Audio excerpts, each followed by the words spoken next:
New locker room restrictions have been instituted at Maggie Walker to reduce theft of money and valuable items.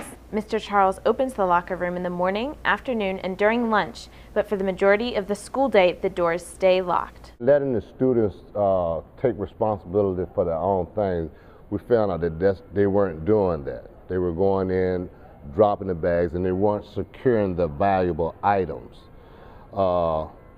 This way, it kind of goes behind the student, reinforced behind the student. Mr. Charles says, so far, the new policy is working well. Well, so far, I haven't noticed any inconvenience. Matter of fact, I think it's been working relatively smooth.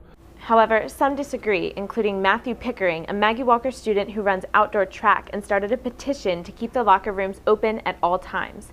He gathered 118 signatures. Especially during spring sports where it's crowded because there's tennis, baseball, and track and all that. It gets really congested and there's a bunch of people waiting outside the thing, and then they unlock the door and then there's this crowd of people and it takes a long time for people to get out. It's terribly inefficient. Pickering has not heard if the administration will make any changes to their policy. While Mr. Morton says he has seen the petition, Mr. Charles said he knew nothing about it.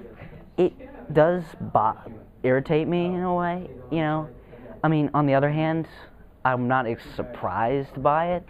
It's generally the way that a lot of schools work. It's like the administration doesn't care about the opinion of the students. You're not going to be able to accommodate everyone, but I think for the most part, this procedure, it satisfied and helped the larger majority of the students.